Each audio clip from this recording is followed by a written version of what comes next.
श्रोतेहो नमस्कार. आता ऐकूया गो जोशी यांची कथा दुधावरची साय. बाहेर आकाश गुदमरलेलं होतं. ढगांचा गडगडाटही मधून मधून ऐकायला येई. रस्त्यावरील धुळी सोसाट्यानं उडत होती. पालापाचोळाही त्या धुळीच्या विमानात बसून प्रवास करत होता. रस्त्यावरची रहदारी अत्यंत तुरळक अशी झाली होती. इतक्यात पुन्हा एकदा आकाशात गडगडाट झाला. विजेनंही त्यातच चमक मारली आणि थाड थाड असा गारांचा पाऊस सुरू झाला. उडणारी धूळ आणि तो पाऊस यांची मध्येच भेट होऊन ती खाली येत होती. त्यामुळं एक प्रकारचा सुवास येत होता. पाऊस आल्यामुळं आजूबाजूच्या घरांची खिडक्या दारं खाड खाड लावली गेली. काही मुलं वडीलधाऱ्या माणसांची नजर चुकवून गारा गोळा करण्याकरता वळचणीला पागोळ्यांच्या आड उभी होती. पावसाच्या धारा झपाट्यानं खाली येत होत्या. गाईच्या आचळांतून दूध काढावं तसं मला वाटत होतं ते. इतक्यात भयंकर गडगडाट झाला. कुठंतरी वीज पडली वाटतं. पुन्हा पाऊस सुरू झाला. पावसाचं पाणी अंगणात चांगलं वितभर साचलं. त्या साचलेल्या पाण्याच्या पृष्ठभागावर पाण्याच्या थेंबांच्या सरींनीच पाऊस वाजंत्री वाजवत होता. पुन्हा एकदा बाहेर वीज कडाडली आणि त्यावेळी घरात आई ओरडली, "शांते, कार्टे आहेस तरी कुठं?"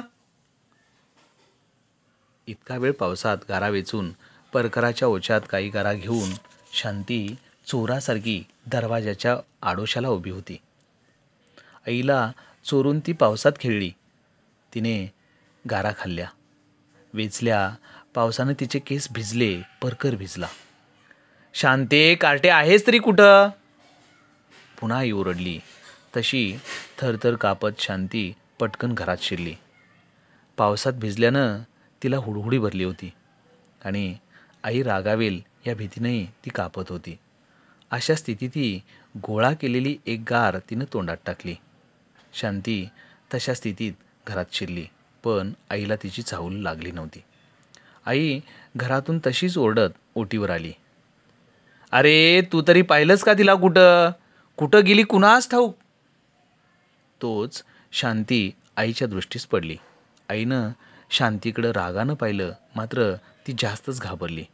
तिनं आपल्या परकराचा हातात धरलेला सोगा सोडून दिला. वेचून आणलेल्या बहुतेक गारांचं पाणी झालं होतं.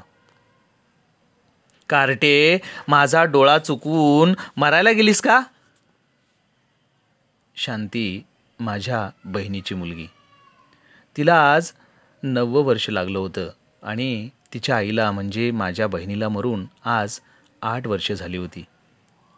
शांतीच्या वेळी बाळंतपणाकरिता म्हणून ती जी आमच्याकडं आली ती परत घरी न जाता परलोकातच गेली. तेव्हापासून शांती आमच्याकडं होती. ती माझ्या आईला म्हणजे तिच्या आजीला आईच म्हणे. पोरगी मोठी गुणाची, पण खोडकर होती, भयंकर अवखळ. सकाळपासून रात्रीपर्यंत 2-4 जिन्सांची पडझड तिच्या हातून झाली नाही असा दिवसच विरळा. आई तिच्यावर खूप संतापत असे. आई तिच्याशी नेहमी त्राग्यानंच वागे. तिचं आपलं एक पालुपद.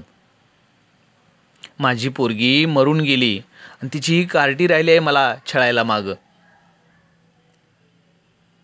मनुष्य किती खोटं बोलत असतो प्रत्येक वेळी. आईनं हा छळ आपण होऊनच मागं लावून घेतला होता. शांतीचे वडील तिला आपल्या घरी घेऊन जायला तयार होते, पण आई कुठं पाठवायला तयार होती. "नको ग बाई, माझ्या पोरीची आठवण, मी नाही तिकडं पाठवणार. काय कार्टीला मला छळायचं असेल ते छळून घेऊ दे. माझ्या पोरीचं माझ्या हातून काही कमी झालं असेल ते ती आता फेडून घेते शांतीच्या रूपानं." "कार्टे, माझा डोळा चुकून पावसात कशाला गेली होतीस मरायला?" शांती थरथर कापत म्हणाली. "पुन्हा नाही जाणार. दर वेळेला तुझं हे असं आहे काय ग? ते दुधाचं पातेलं कुणी सांडलं?" "माझ्या हातून पडलं." "पण हात कशाला लावायला गेली होतीस त्याला?" "तू स्वयंपाकघरात नव्हतीस. मांजर खाईल म्हणून मी परकरानं उचलून ठेवायला गेले कपाटात. ते पडलं माझ्या हातून." "बरं तर बरं, माझं नशीब बरं. अंगावर सांडून भाजली नाहीस? शांतीनं ओळखलं आता माराशिवाय आपली सुटका नाही. तिनं अगोदरच रडायला सुरुवात केली. तसा आईलाही चेवाला. कार्टे, मी मारायच्या अगोदरच का रडतेस? थांब हो, मग मारतेस तुला तर मी. आई उठली. तिनं दोरी घेतली. ये पाहू कार्टे इकडं. शांती समोर आली. आईनं तिचे हात धरले. बाहेर पुन्हा वीज कडाडली. कडाड, लक्कन प्रकाश, पुन्हा आवाज आणि पाऊस. आई, मारू नको ग.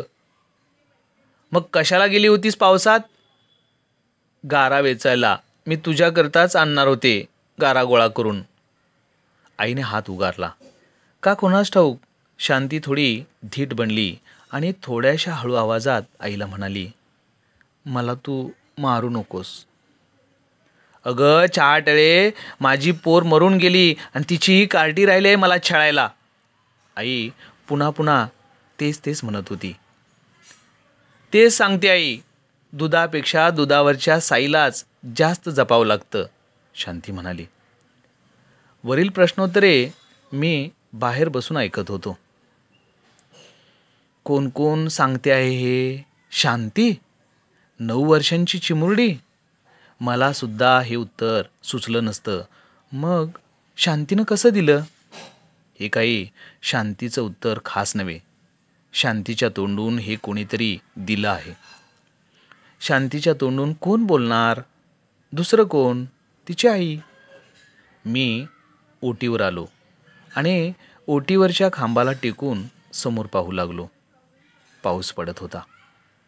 मी उघड्या डोळ्यांनी पाहत होतो. का कुणास ठाऊक माझ्या मनाचं समाधान झालं. माझ्या डोळ्यात पाणी आलं.